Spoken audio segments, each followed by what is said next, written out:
Bom dia, irmãos. Vamos abrir a palavra de Deus na carta de Paulo aos Efésios, capítulo 1.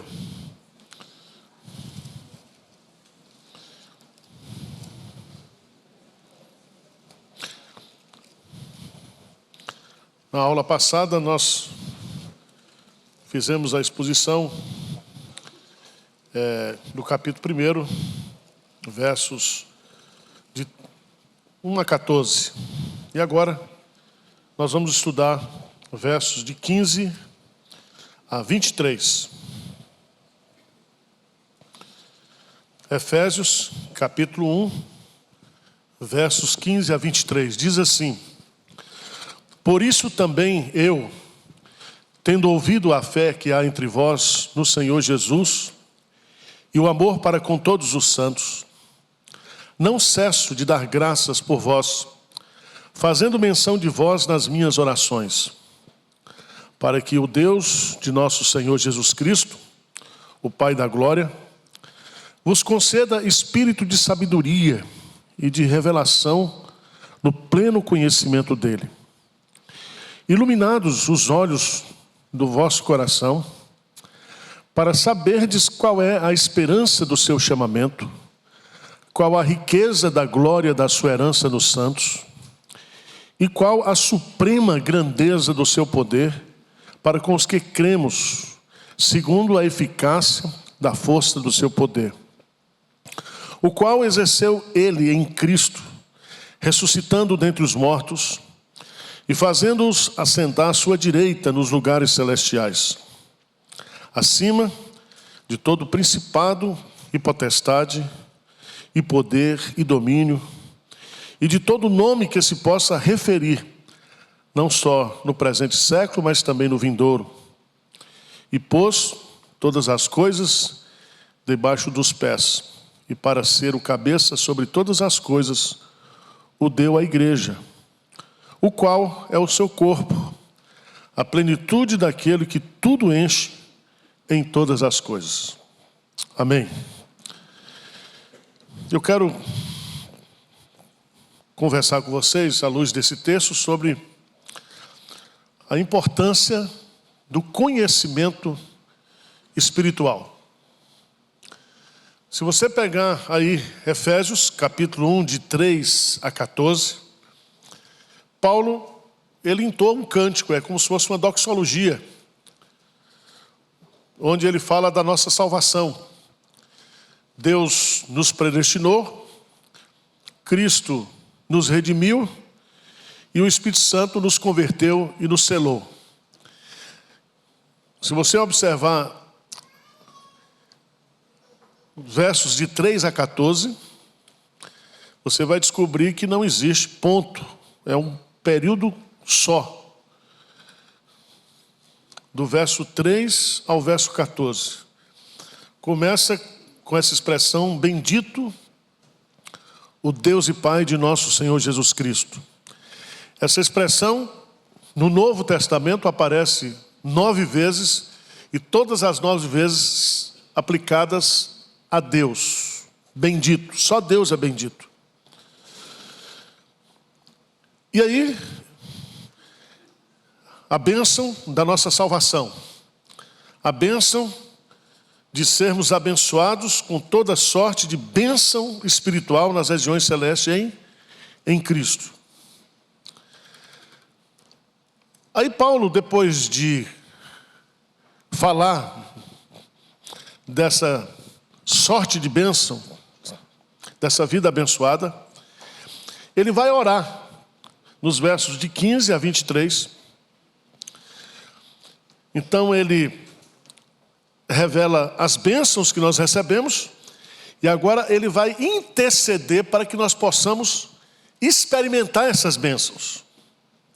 É mais ou menos assim: Paulo vai orar para Deus abrir os olhos espirituais, para que nós possamos ter uma compreensão espiritual das riquezas que nós temos em Cristo Jesus. Às vezes, a gente, como crente hoje, fica correndo atrás de bênçãos, né? De novas bênçãos. E a gente não parou para pensar, para refletir, para desfrutar aquilo que nós já temos em Cristo Jesus. Então eu quero meditar com vocês, à luz desse texto, essa importância e necessidade que eu e você, nós precisamos ter do conhecimento, do crescimento do conhecimento de Deus. O Carson, comentarista, diz, abre aspas, pensamos muito pouco a respeito de como Deus é, o que Ele espera de nós, o que Ele procura em nós. Não somos cativados por sua santidade e seu amor. Seus pensamentos e palavras capturam muito pouco da nossa imaginação, do nosso discurso e poucas das nossas prioridades. Então, Paulo vai orar para que os crentes cresçam espiritualmente, desfrute de todas essas bênçãos que nós temos aí registradas nos versos de 3 a 14. Eu gosto muito da metáfora que está aí, que ele usa. Veja no versículo 18. Versículo 18. Diz assim, iluminados os olhos do vosso coração. Então ele fala que o coração tem que ter o quê? Olhos. A ideia aqui é que nós possamos ter uma compreensão profunda daquilo que nós já temos em Cristo Jesus. Lembra que Davi, lá no Salmo 119, ele faz uma oração, ele diz assim, desvenda os meus olhos para que eu contemple as maravilhas da tua lei. Desvenda os meus olhos. Seria mais ou menos assim, nós termos uma visão espiritual profunda daquilo que nós já temos. Vou dar um exemplo para vocês, só para a gente entrar no texto. 2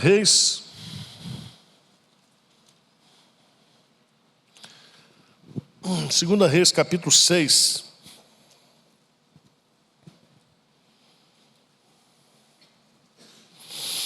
Seis 15 diz assim, tendo-se levantado muito cedo, o moço do homem de Deus, e saído, eis que tropas, cavalos e carros haviam cercado a cidade.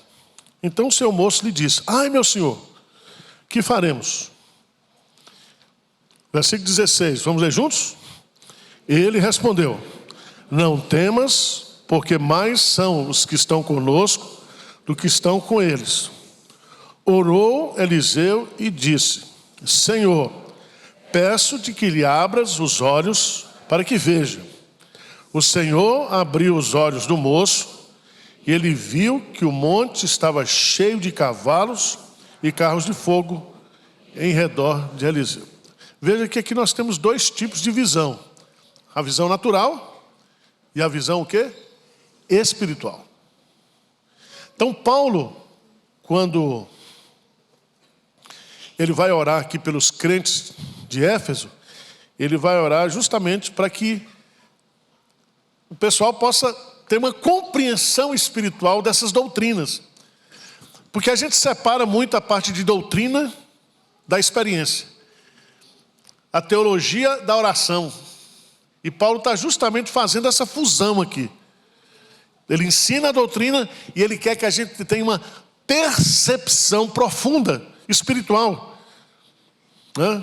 Por exemplo, eu não sei se você já parou para pensar, no versículo 13, em quem também vós, depois que ouvistes a palavra da verdade, o evangelho da vossa salvação, tendo nele também crido, fostes o quê? Selados com o Santo Espírito da promessa. Você já pensou no fato de você ter o Espírito Santo morando dentro de você? De você ser o santuário do Espírito Santo? Você já gastou um tempo pensando nisso?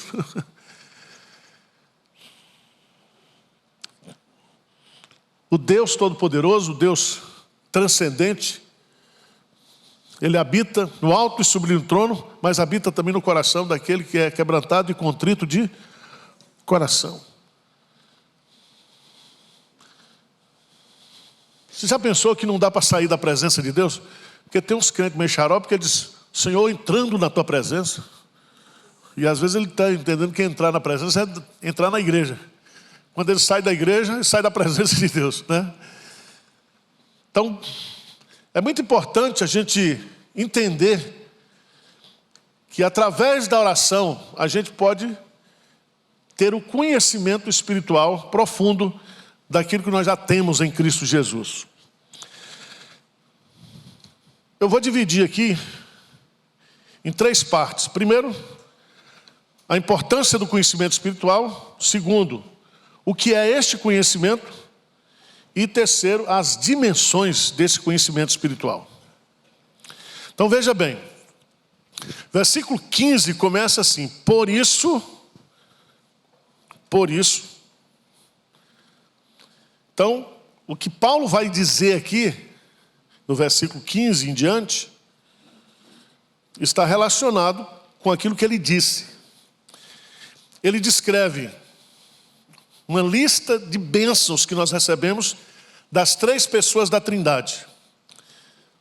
Se você observar bem, Deus escolheu, Jesus redimiu e o Espírito Santo converte e sela. As 3 pessoas estão envolvidas na obra da salvação.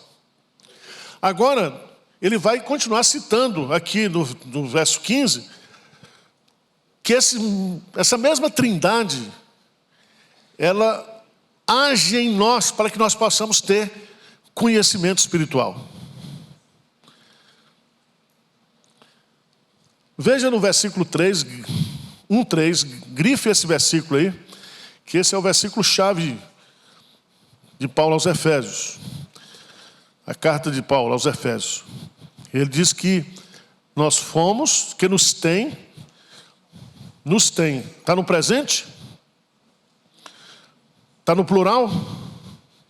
Então é para toda a igreja, no presente. Nos tem abençoado com toda sorte de bênção espiritual. Quando ele fala com toda sorte, significa que são bênçãos o quê? Inumeráveis, incontáveis. Bênçãos espirituais. Você já pensou um pouquinho sobre Deus ter nos escolhido nele antes da fundação do mundo? Quer dizer, você ocupa a mente de Deus, os pensamentos de Deus, os planos de Deus, antes que o universo existisse. Você foi escolhido por Deus. Aí você pega uma doença, uma dor de barriga e diz: ah, Deus esqueceu de mim. Eu estou com raiva de Deus. Não adianta, meu irmão.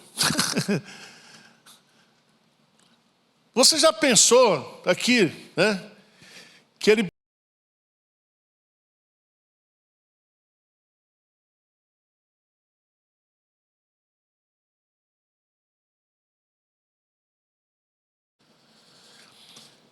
que nós existimos para o louvor da sua graça e da sua glória?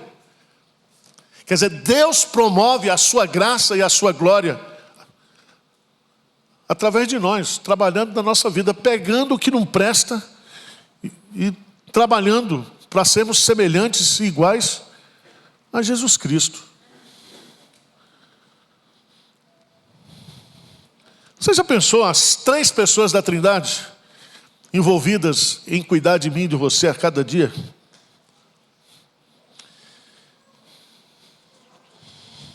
Veja que Paulo diz assim: por isso também eu, tendo ouvido a fé que há entre vós no Senhor Jesus, relação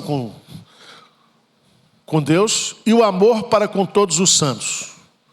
Significa que Paulo, que plantou essa igreja, está lá em Efésios, em Atos capítulo 19, fala da fé e do amor existente. Fé em Jesus, relacionamento vertical. Amor entre os santos, relacionamento horizontal. Ele diz no versículo 16, olha que coisa linda, ele diz: não cesso de dar graças por vós, fazendo menção de vós nas minhas orações. Você tem um hábito de dar graças a Deus pela igreja, pelos irmãos que você tem? Tem ou não? Veja na outra oração que Paulo faz, Efésios 3, 14 e 15. O que Paulo diz aí? Por esta causa me ponho, de quem toma o nome, toda a família, tanto no céu como... Veja o tamanho da família. Nós temos irmãos que estão aqui e temos irmãos que estão lá.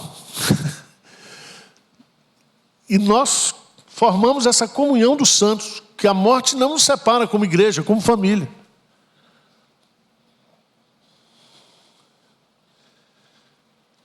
Você sabe que uma das coisas que Cristo faz na presença de Deus lá no céu é interceder por mim e por você todo dia, né? Ele morreu, ressuscitou, foi exaltado à destra de Deus e Ele também intercede por nós. Agora vamos voltar aqui para Efésios.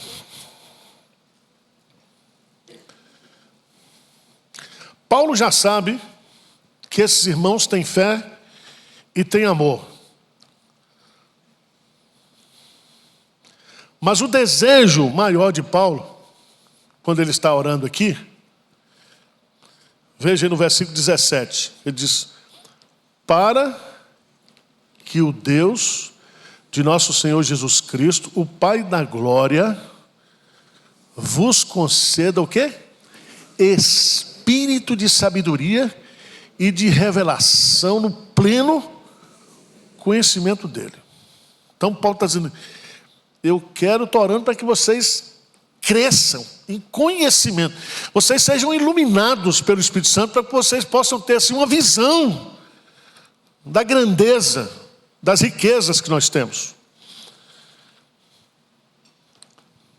Veja Efésios 3:8. Efésios. Vamos ler juntos? Efésios 3:8. A mim, o menor de todos os santos, me foi dada essa graça de pregar aos gentios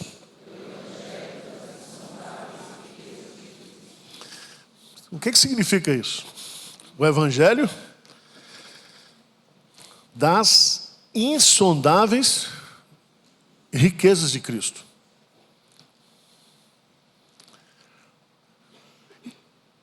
O evangelho, meus amados irmãos, nos deu acesso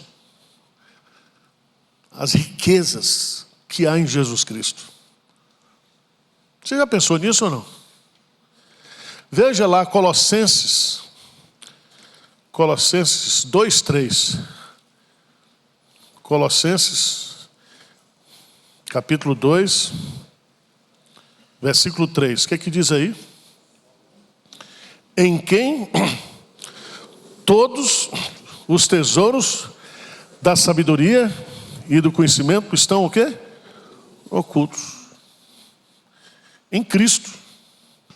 E Paulo está orando também pelo pessoal lá de Colossos, para que esse pessoal cresça em conhecimento, experimente, desfrute disso. A sensação, meus amados irmãos, é que nós somos pessoas riquíssimas, mas vivemos na miséria. A gente tem tudo, mas a gente não desfruta. Vou massagear o seu ego aqui agora. Dar uma de coach, né? Espiritual, está na moda. 2 Coríntios, capítulo 8, por favor.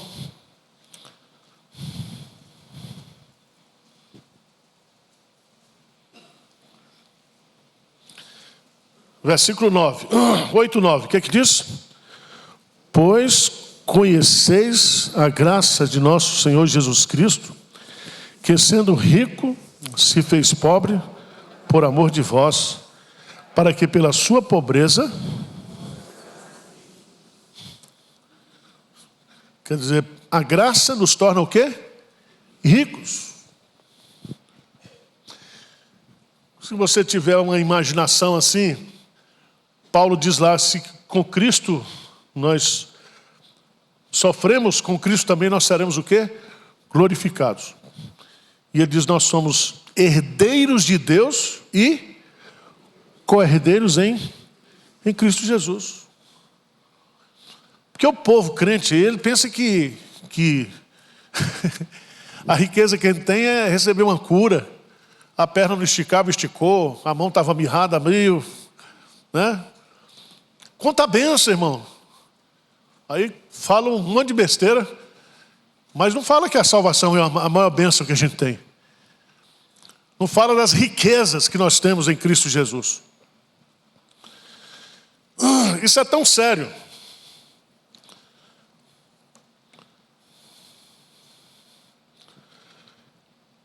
Nós fomos feitos, ou existimos, para conhecer a Deus. A vida eterna, o que é a vida eterna? Abre lá em João 17, 3. O que é ter a vida eterna, irmãos? É conhecer a Deus e conhecer a Jesus, a quem Ele enviou. É o próprio Jesus que conceitua ou define aí o que é. João 17, 3, o que é que diz? E a vida é que te conheçam a ti, o único Deus verdadeiro, e a Jesus Cristo, a quem? Aliás. Você imagina no céu, não sei se você já pensou nisso, sem fumar baseado, é espiritual. Mas a gente vai viver eternamente com Deus no céu, no novo céu, na nova terra. E o nosso trabalho lá vai ser conhecer Deus a cada dia. Nós conheceremos como nós somos conhecidos, e o nosso desfrutar a eternidade é conhecer a Deus.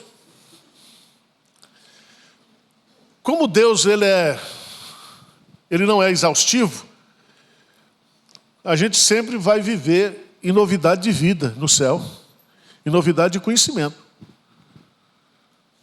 Tá certo? Então o céu vai ser dinâmico por causa justamente disso. Porque se o céu for um negócio parado demais, fica muito chato, né? Veja o que Jeremias, capítulo 9, Jeremias 9, 23 e 24. Nós devemos nos gloriar pelo fato de nós conhecermos a Deus. O que é que diz aí? Assim diz o Senhor: não se glorie o sábio na sua sabedoria, nem o forte na sua força, nem o rico nas suas riquezas.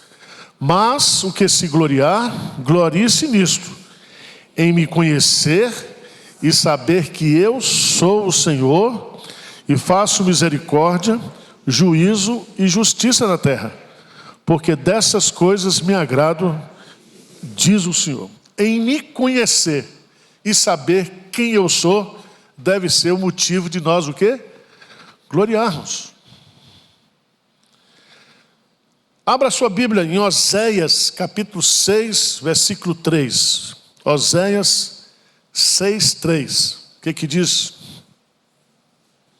Vamos juntos? Conheçamos e prossigamos em conhecer, como a alva a sua vinda é certa, e ele descerá sobre nós como a chuva serôdia que rega a terra. Então, conheçamos e prossigamos em conhecer. No mesmo texto de Oséias, é interessante, Oséias 4, 6. Oséias 4:6. O que diz? O meu povo está sendo, porque lhe falta o quê? Conhecimento. Porque tu, sacerdote, rejeitaste o conhecimento, também eu te rejeitarei, para que não sejas sacerdote diante de mim. Visto que te esqueceste da lei do teu Deus, também eu me esquecerei dos teus filhos. O meu povo está sendo o quê? Destruído, porque lhe falta o quê? Conhecimento. E esse conhecimento aí não é conhecimento teórico, é o conhecimento espiritual, que junta o que Paulo está fazendo aqui. Doutrina, eleição, adoção, santificação, redenção, com oração. Vocês estão entendendo o que eu estou dizendo aqui, gente? A aula está muito chata. Estou me esforçando, viu? O texto é difícil. Você lê o texto assim, você fala... Mas... E eu estou tentando ser o mais didático possível. Por exemplo, Mateus 22, 29. Veja o que Jesus vai dizer. Mateus... O que diz aí? Respondeu-lhes Jesus: errais, não conhecendo as Escrituras e nem... Então veja bem, o erro às vezes é que a gente só conhece uma coisa.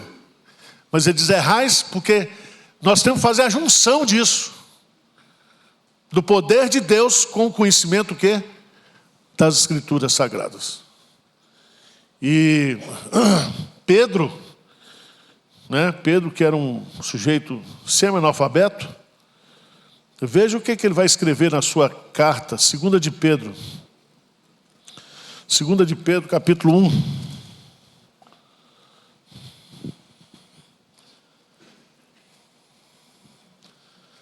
Versículo 4 em diante. Pelas quais nos têm sido doadas as suas preciosas e muito grandes promessas, para que por elas vos torneis coparticipantes da natureza divina, livrando-vos da corrupção das paixões que há no mundo. Por isso mesmo, vós, reunindo toda a vossa diligência, associai com a vossa fé a virtude, com a virtude o conhecimento, com o conhecimento o domínio próprio, com o domínio próprio a perseverança, com a perseverança a piedade, com a piedade a fraternidade, com a fraternidade o amor. Veja no versículo 8. Porque essas coisas existindo em vós, e em vós o quê? Aumentando, fazem com que não sejais inativos, nem infrutuosos, no pleno conhecimento de nosso Senhor Jesus Cristo. Então, meus amados irmãos, o conhecimento de Deus vai produzir em nós fruto, dinâmica, conhecimento. Veja que Pedro termina a carta, 2 de Pedro 3, no versículo 18, o último versículo, 2 de Pedro 3, 18. O que ele diz? Antes crescei no conhecimento do nosso Senhor e Salvador Jesus Cristo, como no dia eterno. Crescei na graça e no conhecimento. Então, nós temos que ter essa preocupação espiritual de não somente conhecermos a Bíblia, Tem irmão que diz, pastor, já li a Bíblia 30 vezes. Não parece. Porque às vezes o cara acha que a gente está numa competição de ler Bíblia. Mas a Bíblia fala, Jesus diz que aquele que constrói a sua casa sobre a rocha é aquele que ouve e pratica. Porque o que é a experiência do crescimento? É justamente quando você obedece a Deus, ou obedece o mandamento de Deus, ou você desfruta daquela promessa de Deus, e aquilo vai transformar você. você vai ter uma experiência a partir do conhecimento. Você conhece e você experimenta. Provai e vede que o Senhor é bom. Você pode fazer um curso, um doutorado sobre bondade de Deus, teologicamente falando. Agora, se isso não produzir experiência, desfrute espiritual, não adianta nada. Vocês estão entendendo o que eu estou dizendo? Aí fica assim, nós somos reformados, somos os mais inteligentes. Ah, você é pentecostal, você é da experiência. Não, irmãos. Errais, não conhecendo as Escrituras e nem... Você não pode separar o conhecimento do poder. Ficai em Jerusalém, até que do alto sejais revestidos de poder. Nós não podemos fazer a obra de Deus, nós não podemos viver a vida cristã se não for no poder de Deus. Então, nós precisamos de ter conhecimento espiritual.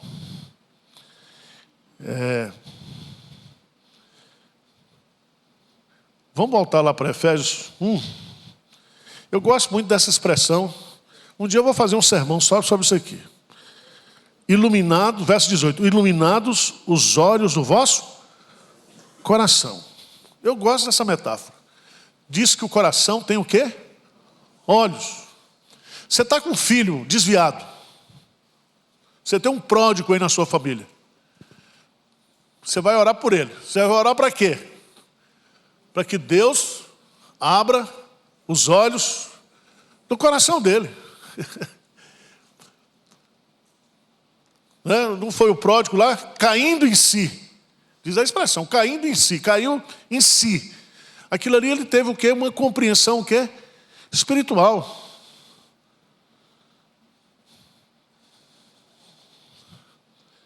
Mas vamos lá.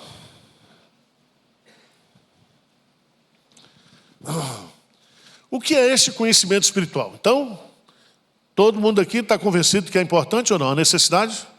Sim. O que é esse conhecimento espiritual? Precisamos crescer no conhecimento de Deus, mas o que é esse conhecimento? Qual é a sua natureza?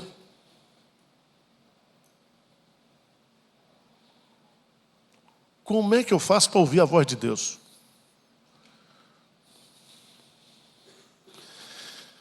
Em primeiro lugar, o conhecimento espiritual é uma dádiva de Deus. É uma graça. Lembra de Mateus 11? Mateus capítulo 11. Jesus diz assim: por aquele tempo exclamou Jesus: graças te dou, ó Pai, Senhor do céu e da terra, porque ocultaste essas coisas aos sábios, instruídos, e as revelaste aos... Sim, ó Pai, porque foi assim do teu... Ninguém conhece o Filho senão o Pai, ninguém conhece o Pai senão o Filho, e aquele a quem o Filho que quiser revelar. Então Deus é soberano na concessão desse conhecimento. Deus opera em nós tanto o querer quanto o realizar. Então nós temos que entender que esse conhecimento espiritual, isso é uma bênção, um privilégio, é uma graça que Deus concede a mim e a você. Então você, presta atenção, você mora em São Paulo do século 21, certo? Com a inteligência artificial agora. Você acreditar que um cara que morreu lá em Jerusalém, há 2000 anos atrás, era o Filho de Deus, o Cordeiro de Deus que tira o pecado do mundo, e ele morreu lá e salvou você aqui? É muito baseado, não é? Espiritual, estou falando. Para você crer nisso, é uma concessão de Deus. É Deus que vai convencer você. O Espírito Santo é quem convence a gente do pecado que há em nós, da justiça que há em Cristo. Para eu crer que Jesus Cristo é meu Senhor e meu Salvador, eu preciso de revelação de Deus, compreensão espiritual. Eu, para crer que esses 66 livros aqui foram inspirados pelo Espírito Santo, está registrado na Bíblia. Mas é o testemunho interno do Espírito Santo que me leva a crer nisso aqui. Por que você diz que é filho de Deus? Porque a Bíblia diz que você é. E segundo, esse Espírito Santo que está dentro de você, testifica com o nosso espírito que nós somos o quê? Filho de Deus. Aí dá para você uma convicção tremenda. Certo? O cara foi zombar da mulher, uma mulher simples, analfabeta, dizendo, olha, aquele negócio de que o mar vermelho se abriu é que tudo conversa fiada. Lá o mar ficou apenas uns 20 centímetros da terra. Teve água. Aí a mulher falou, olha, aí eu não sei explicar isso. Mas como é que o exército de Faraó morreu afogado com 20 centímetros d'água? Eu não entendo. Então, tem umas coisas, irmãos, né, que as convicções espirituais que a gente tem, elas se fundamentam na palavra de Deus, né, e na convicção, e no conhecimento, no discernimento espiritual que Deus concede a cada um de nós. Mas veja também, quando Paulo diz assim, versículo 18, iluminado, versículo 18, iluminado os olhos do vosso coração, para saberes. Aí é o conteúdo que eu vou falar mais um pouquinho. Mas o que é interessante é que no versículo 17, vos conceda espírito de sabedoria e de revelação no pleno conhecimento dele. Abra a sua Bíblia aí, 1 Coríntios, capítulo 2. É outro papo cabeça esse aqui.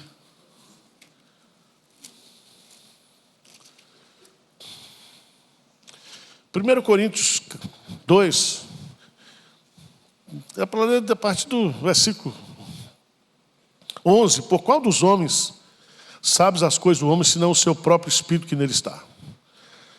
Assim também, olha bem, assim também as coisas de Deus, ninguém as conhece, senão o Espírito de Deus. Ora, nós não temos recebido o Espírito do mundo, e sim o Espírito que vem de Deus, para que conheçamos o que por Deus nos foi dado, o quê? Gratuitamente. Disso também falamos, não em palavras ensinadas pela sabedoria humana, mas ensinadas pelo Espírito, conferindo coisas espirituais com espirituais. Aí veja o que ele diz. Ele vai fazer uma comparação entre homem natural e homem o quê? Espiritual. Ora, o homem natural não aceita as coisas do Espírito de Deus porque eles são o quê? Loucura, e não pode entendê-las porque elas se discernem espiritualmente. Porém, o homem espiritual julga todas as coisas, mas ele mesmo não é julgado por ninguém. Pois quem conheceu a mente do Senhor que eu posso instruir? Nós, porém, temos o quê? A mente de Cristo. Vocês estão entendendo o que Paulo está dizendo aqui? Uma pessoa que não é convertida, para ela entender a Escritura, para ela entender os pensamentos de Deus, ela precisa receber a iluminação, a revelação de Deus.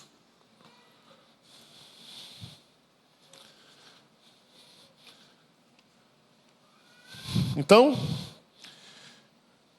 o conhecimento espiritual é uma graça de Deus, uma dádiva. Quem dá esse conhecimento é quem? O Espírito Santo, ele que ilumina a nossa mente. O Espírito Santo revelou as Escrituras. O Espírito Santo inspirou aqueles que escreveram as Escrituras. E nós que lemos as Escrituras, que não participamos nem da revelação, nem da inspiração, nós recebemos o que? A iluminação. Para a gente entender isso aqui. Mas vamos lá. O conhecimento espiritual é ouvir e obedecer à voz de Deus. Deus se comunica hoje conosco quando o Espírito Santo nos fala por meio da Bíblia, da Escritura. Já teve coisa assim que você ouviu a voz do Espírito Santo falando com você, você lembrou do versículo? Lembra disso? Você tinha que tomar uma decisão, você estava precisando disso, orando. Aí vem na sua mente o quê? O versículo. Olha, eu vou falar para vocês, eu converso muito com o Espírito Santo, principalmente quando eu estou dirigindo. Que eu boto ele na carona ali, e eu vou, tô vendo aí que negócio. E aquele galpão não vai sair, Espírito Santo? Assim? Conversar. O povo deve passar e dizer, olha, um doido. Mas cada um tem a sua. É melhor uma doidice santa do que... Né? Tem gente que conversa com os mortos, recebe bilhete de morte, ouve voz de morto. Não, a gente tem que ouvir a voz de Deus. E Deus fala com a gente pela Bíblia. Deus dá a ideia. Deus... Quando você lê a Bíblia, ilumina os olhos. O que é iluminar os olhos? Ele faz você enxergar coisas que você não estava enxergando. Entendeu? Não sei se você entendeu, mas eu estou me esforçando.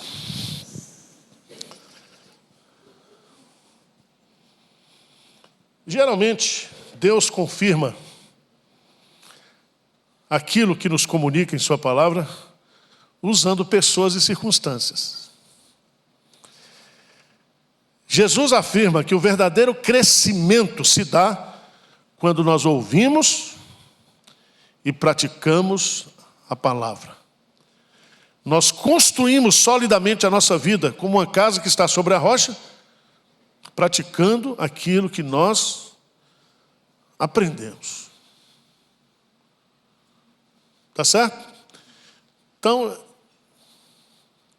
Deus diz assim, o meu mandamento é este, que vos ameis uns aos outros, como eu vos amei. Pensa num negócio difícil? É fácil amar? É contra a nossa natureza. Uma vez uma irmã aqui da igreja, líder do ministério, falou um negócio comigo, que olha, se eu tivesse uma arma, eu dava um tiro. Ela disse, não, pastor, eu não tenho obrigação de trabalhar. O senhor que nós pagamos seu salário, nós lhe sustentamos aqui. Eu falei, meu irmão, é o seguinte, ó, não vou responder não. Não vou responder não. Ó, aí veio aquele negócio, Espírito Santo, o meu mandamento é este, que vos ameis uns aos outros, assim como eu vos amei.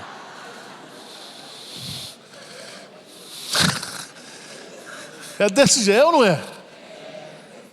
É desse jeito, aí senhor, tá bom. E esse negócio, dá a todo que te pede. Falei, senhor, o cara é bandido, senhor. Tem que ter discernimento, tudo, mas tem hora que você faz coisa porque a Bíblia mandou você fazer. Você não está com vontade de fazer, você resmunga. Tem aquela história dos dois filhos, que um disse que ia e não foi, e o que não foi, foi. Eu estou nesse segundo aí. Porque tem coisa que é difícil demais. É contrário à nossa natureza. Agora, quando você obedece, aí você é abençoado. Por que nossa igreja é tão abençoada aqui? Porque a nossa igreja é uma igreja generosa. E quanto mais você distribui, mais Deus manda. É desse jeito. A gente ajuda as congregações, os projetos sociais e tudo. Ninguém sabe aqui, não tem a dimensão da quantidade de gente que hoje é abençoada pela Igreja de Pinheiros. Certo? E nós vamos abrir a nossa escola 2026. Uma família se reuniu e disse, não, nós vamos fazer a escola. no terreno da igreja. Mas é nosso. Mas a família vai bancar. Uns 5 milhões. Certo? Agora a gente gastou 300 em Guiné-Bissau. Foi bom, né? Aplicação. Ajudando o povo lá. Mas a gente gasta, irmãos, aqui 63% da receita da igreja para fora. Uma coisa é você viver isso. É você chegar no meio do mês, a gente precisa de 3 milhões para virar a igreja. Chega no dia 15, só tem 1 milhão. Aí eu digo, pessoal, se não entrar, está todo mundo demitido. Aí a gente vai orar, Mateus 7, né? Aí chega dia 31, às 11h30 da noite, aí fecha. Fecha o... Aí você começa de novo. Se o cara tiver problema de coração e de hemorroida, não sobrevive em Pinheiros. Vai vazar para algum lugar.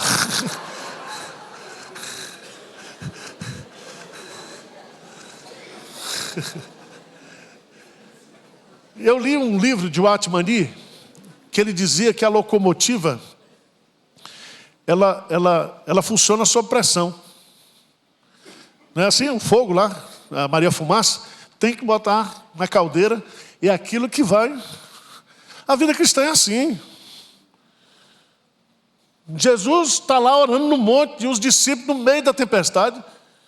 Jesus orando, os caras lá sofrendo. Sabe que hora Jesus vem? Na 4ª vigília da noite. Não podia ter vindo meia-noite? Porque tem que... Na última hora, às 45, como dizia Jorge Cury, a última volta do ponteiro, vem um negócio desse. Eu fico pensando, Deus fala umas coisas para a gente. O pão nosso de cada dia, dá-nos hoje. Não podia ser do mês, pô. Você nunca pensou nisso? Só eu penso essas besteiras. Senhor, não dá para ser... Minha neta é que diz, vovô, quando a gente almoça no restaurante, não precisa dar graça, é só em casa. Acho que a gente paga, né? Então tem coisas que você aprende a viver na dependência total de Deus. E aí você vai conhecendo Deus. Porque se você não tem experiência, não tem conhecimento. Então, vamos lá. Paulo fala aí de 3 dimensões do conhecimento. Versículo 18. Eu quero que você me explique isso aqui. Ele vai colocar 3 coisas, 3 dimensões desse conhecimento. O primeiro deles, 1,18, o que é que diz aí? Iluminados os olhos do vosso coração para saberes qual é a esperança do seu chamamento. Então veja bem, o que significa isso? Qual é a esperança do seu chamamento? O que significa isso? Significa que para crescermos em conhecimento, precisamos saber o projeto que Deus tem para nós. Jesus fala que o plano de Deus para nós, na oração sacerdotal, é sermos um com o Pai e estarmos juntos por toda a eternidade. Romanos 8, 29, Paulo fala que o plano de Deus é nos conformar à imagem de Jesus. Pedro fala que Deus nos chamou para sermos coparticipantes da natureza divina. João fala que o plano de Deus para nós é sermos semelhantes a Jesus e o conhecermos como Ele é. Veja lá, por favor, 1 João 3. Então, por exemplo, você sabe que o projeto de Deus é transformar você à semelhança de Jesus. Aí você pega uma doença. Aí você pergunta para Deus, mas Senhor, o que isso vai contribuir para eu ser semelhante a Jesus? Está entendendo o que eu estou dizendo? nós muitas vezes questionamos as ações circunstanciais de Deus, mas nós não temos consciência qual é a esperança do meu chamamento. Para que Deus me chamou para ser dele? Qual é o projeto que ele tem? E aí você vai ver, 1 João 3, 1 e 2, diz assim: vede que grande amor nos tem concedido o Pai, a ponto de sermos chamados filhos de Deus. E de fato, somos filhos de Deus. Por essa razão o mundo não nos conhece, porquanto não conheceu a Ele mesmo. Versículo 2, veja aí a metamorfose ambulante, vamos ver. Ele diz assim: amados, agora somos filhos de Deus, e ainda não se manifestou o que haveremos de ser. Sabemos que quando Ele se manifestar, seremos semelhantes a Ele, porque haveremos de vê-lo. Então você pega isso aí você está entendendo aí qual é a esperança do seu chamamento.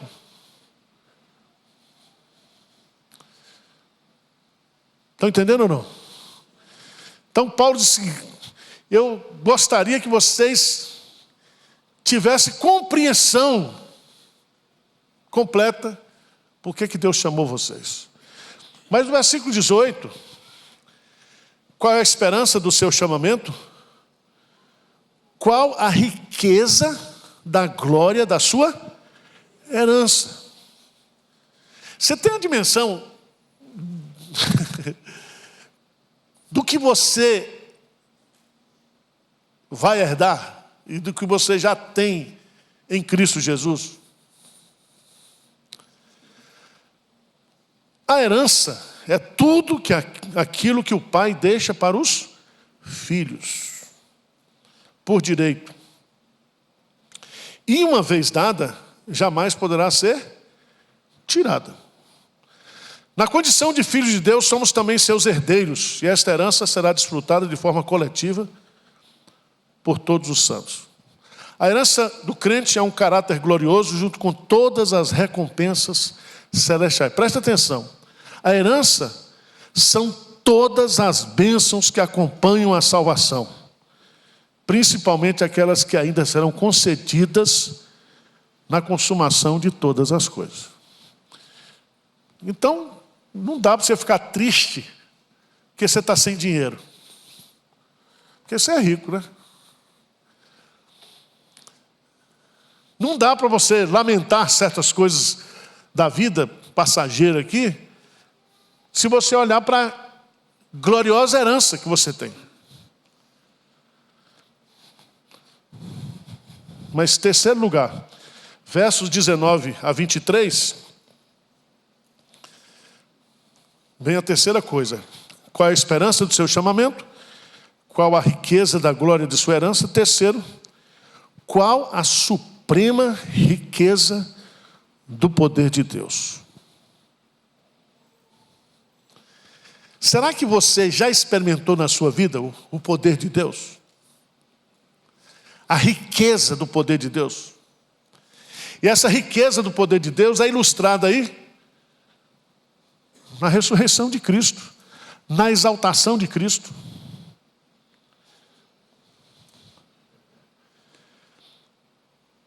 Trata-se do poder que ressuscitou e exaltou a Jesus, dando-lhe autoridade sobre todos os poderes do mal. Veja no texto, versículos, em qual a suprema grandeza do seu poder para com os que cremos, segundo a eficácia da força do seu poder, o qual exerceu ele em Cristo, ressuscitando dentre os mortos, fazendo assentar a sua direita nos lugares celestiais. E colocou acima de todo principado e potestade, poder e domínio, e de todo nome que se possa referir, não só no presente século, mas também no vindouro. Então esse poder que ressuscitou, exaltou, e que Cristo tem, quando ele diz: toda a autoridade me foi dada nos céus e na terra. Então Paulo está querendo que a gente conheça esse poder. Que a gente experimente esse poder. E aí, sabe o que ele diz? Versículo 22 e 23. Vamos juntos? E pôs todas as coisas debaixo dos seus pés. Para ser o cabeça sobre todas as coisas, o deu à igreja, a qual é o seu corpo, a plenitude daquilo que tudo enche em todas as coisas. A igreja é o seu corpo. Ele dirige, ele governa, ele alimenta, ele protege, ele sustenta a igreja. A igreja é a sua plenitude. O poder de Deus está sendo derramado sobre a vida da igreja. Então, irmãos, nós não somos pouca coisa, não. Se você entender o que Paulo está colocando aqui, ele diz: nós não temos a dimensão de como nós somos abençoados. Amém? Vamos ficar de pé?